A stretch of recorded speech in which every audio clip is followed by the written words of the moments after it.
The rain hadn't stopped since the burial. My twins clung to me, small fists tightening around my coat sleeves, their sobs lost in the storm. I carried their grief with mine until we reached home, or what used to be home. The locks had changed. My mother-in-law's voice hissed through the crack of the door. "Clear out. Tiffany needs a showroom, not a nursery." My father-in-law's tone followed, cold and dismissive. "Not our problem." The door shut. The bolt slid into place like a final insult. My children stood in the rain, crying for warmth, for safety. I stared at the door, at the house my wife and I built, at the life ripped away before her body was even cold. And in that moment, I knew grief wasn't my enemy. They were. At first, I told myself it was grief making me hear cruelty where there was only callousness, that funerals twist people, that property and money pull masks off faces. But denial is fragile. Her clothes were still inside, her photographs, her perfume lingered in the rooms I couldn't enter. They weren't grieving, they were erasing. I lay awake in a rented room that night, my children finally asleep beside me. I replayed her voice in my head, her promises that her parents would always protect the twins, that family was unshakable. Instead, I saw her mother's sneer, her father's indifference. I wanted to rage, to break something. But rage is useless. Rage burns quick and leaves only ash. What I needed was precision. What I needed was proof. I started with documents, titles, deeds, bank accounts, quiet requests for copies, questions asked in silence. The house was in her name, transferred just weeks before the diagnosis. Not to me, not to us, to them.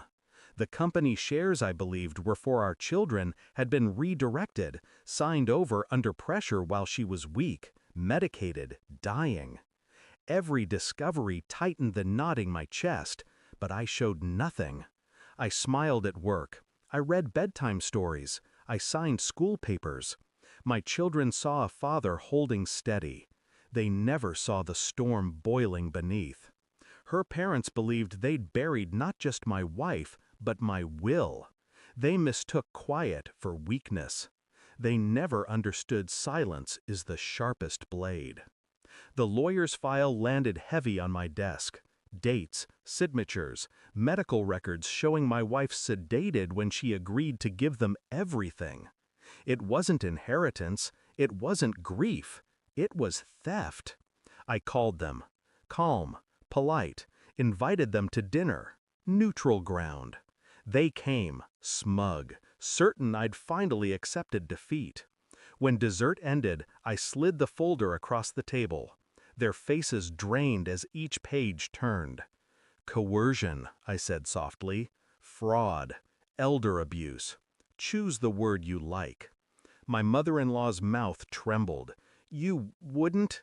I cut her off. "You already did." The silence after was heavier than any shouting. I didn't threaten, I didn't raise my voice. I simply outlined what would happen next. The lawsuit, the publicity, the court orders, the exposure of their greed.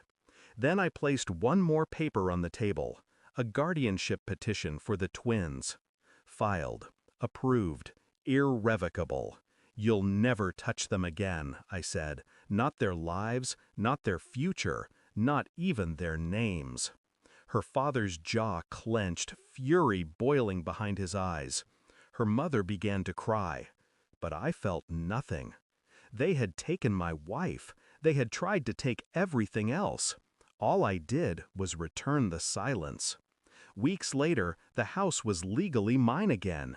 Empty, stripped of their presence. I walked through the rooms, children's laughter echoing faintly as they played upstairs.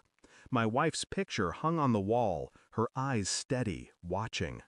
I didn't speak to her, didn't pray, didn't promise. I simply understood. Betrayal doesn't announce itself with fury. It comes quiet, smiling, dressed as family. But so does vindication. I locked the door behind me that night, the key cool in my palm. And as the rain finally stopped, I realized the truth. They buried her, but I buried them. Thanks for watching.